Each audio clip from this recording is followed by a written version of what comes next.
Okay, ठीक है। Now we discuss the Hershey and Chase experiment. Okay, single statement है, he proved that their genetic material is DNA. In search of DNA में चल रहा है experiment. आपका जो ग्रिफ्थ एक्सपेरिमेंट है वो उन्होंने इशारा किया, लेकिन वो एक्सप्लेन नहीं कर पाए डीएनए को। उसके बाद आया मैकली और मैककार्डी, उन्होंने पूरा प्रूव किया कि भाई डीएनए से ट्रांसफॉर्मेशन प्रिंसिपल रुक जाता है, तो ट्रांसफॉर्मेशन नहीं होता, तो डीएनए जेनेटिक मटेरियल है। अब उसी की अगली कड़ी में आगे है हर्शे एंड चेज एक्सपेरिमेंट, जो आपको ये बताता है कि DNA is a genetic material. DNA is a genetic material, ठीक है। टॉपिक थोड़ा सा लंबा है, यानी कि लंबा क्या समझ लीजिए, अगर आप जानते हैं तो सही है, नहीं है तो जानना है बेसिक नॉलेज। जैसे बैक्टीरियोफेज, ओके, हम बात कर लेते हैं बैक्टीरियोफेज की। तो ये जो बैक्टीरियोफेज है, यानी bacteria eating virus, the virus which infect the bacteria is called bacteriophage, ठीक है, आप जानते हैं। अब आता है आपकी नॉलेज के बेस में कि वायरस किस चीज से मिलके बनता है। वायरस को न्यूक्लियोप्रोटीन कहा जाता है। वायरस पार्टिकल का न्यूक्लियोप्रोटीन पार्टिकल कहे जाते हैं, ओके। तो इसमें आपका ऐसा होता है कि बीच में, यानी कि इसका न्यूक्लिक एसिड है, बाहर ये प्रोटीन का कवर है। अब कवर को क्या कहते हैं? कैप्सिड। ये कहा जाता है बेटा या कैप्सिड, ओके।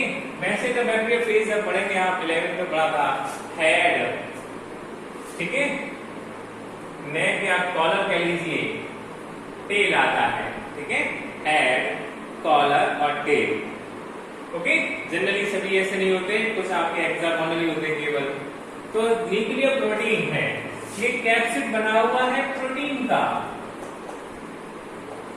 और इसके अंदर है न्यूक्लिक एसिड।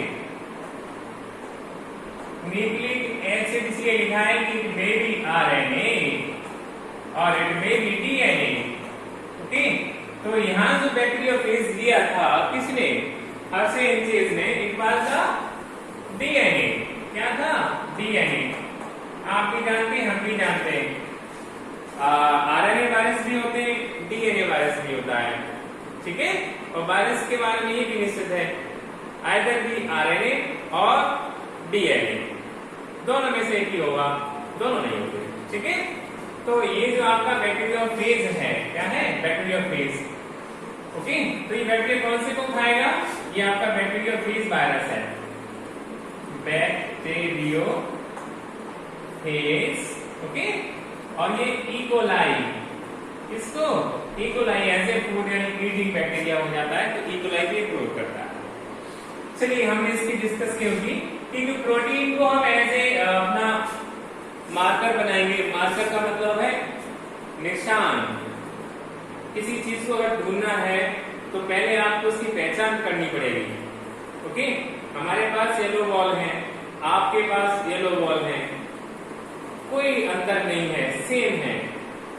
तो अगर दोनों को मिक्स कर दिया तो पॉसिबल नहीं है आप मेरे अलग कर सकें, आप अलग कर सकें, ठीक है।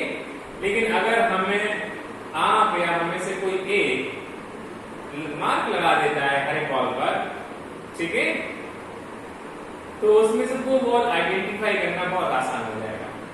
सेम कंडीशन है, हमने प्रोटीन, ओके, और न्यूक्लिक एसिड, डीएनए, इन दोनों को रेडियो एक्टिव कर दिया। क्या कर दिया?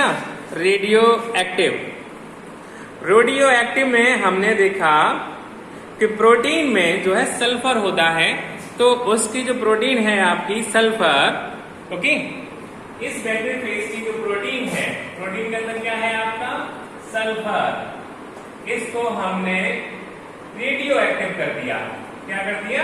Radio active, S35, okay. S32 होता है, ओके। तो इस तरह से आपका रेडियो एक्टिव कर दिया। दूसरा है बैक्टीरियोज में डीएनए। क्या है आपका? डीएनए। डीएनए में फॉस्फोरिक एसिड फॉस्फेट बॉन्ड बनाता है, तो यहाँ पर आपका P35, ओके। डीएनए की हमने फॉस्फेट को लेबल कर दिया, रेडियो लेवल क्या कर दिया आपके लिए, रेडियो लेवल फॉर आइडेंटिफिकेशन के लिए। ओके, रेडियो लेवल किसके लिए दिया, आइडेंटिफिकेशन के लिए।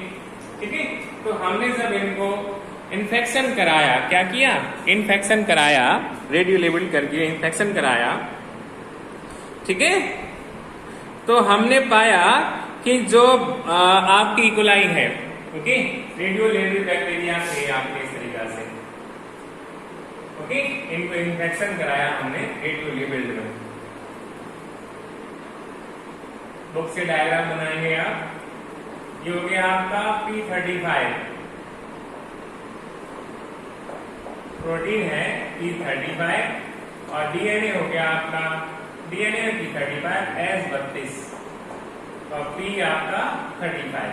ठीक है, तो बैक्टीरिया से इन्फेक्शन करते हैं, उसके बाद इन्फेक्शन हो जाने के बाद देखते हैं, ओके, दूसरे स्टेप में देख लीजिए आप। ओके, इन्फेक्शन हो जाता है तो इन्फेक्शन होता है पेनिट्रेशन। अगले स्टेप में बैक्टीरिया आपका जो वायरस है वो अपना डीएनए कहां डाल देगा, ओके, तो हम ऑब्जर्व करते हैं इसमें ब्लेंडिंग में, किसमें ऑब्जर्व करेंगे, ब्लेंडिंग में, कि आपका जो इनसाइड द बैक्टीरिया मिलता है वो क्या मिलता है, जेनेटिक मटेरियल। ये जो आपका इनसाइड द बैक्टीरिया है, मटेरियल जो होता है आपका, ये है आपका डीएनए। क्या है आपका ये डीएनए, और प्रोटीन कवर कहां रह जाती है आपके, बाहर आउटर साइड पर।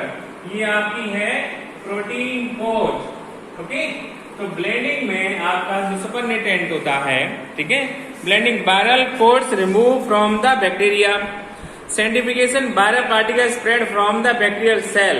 ओके, तो नो जो आपका बैक्टीरियल सेल के अंदर से, ठीक है, हम जब ब्लेंडिंग के बाद सेंट्रीफ्यूगेशन करेंगे। ओके, नेक्स्ट है आपका, तो बैक्टीरिया वायरस तो है, ये पार्टिकल जो मिलेंगे आपके नेक्स्ट स्टेप में, तो सेंट्रीफ्यूगेशन कौन सा है आपका, सेंट्रीफ्यूगेशन। तो सेंट्रीफ्यूगेशन में हमको केवल डीएनए का फास्फोरस जो है, ठीक है, 35, वो ही ऑब्जर्व होता है। क्या होता है, observe, SERVED। Okay, observe.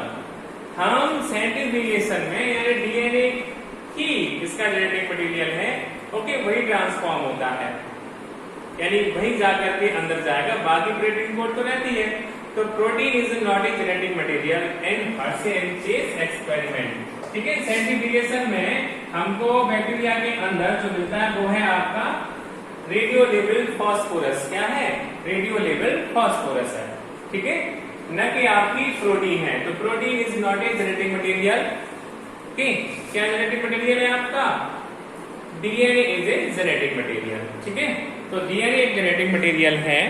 Okay, चलिए नेक्स्ट, तो ये है आपका कंक्लूजन, ये है DNA is a genetic material, क्योंकि वही आपको मिलता है, और सुपरनेटेंट पे रह जाता है प्रोटीन। क्या रह जाता है, प्रोटीन। ठीक है जी, तो ये है आपका Hershey and chess experiment. Okay, thank you very much.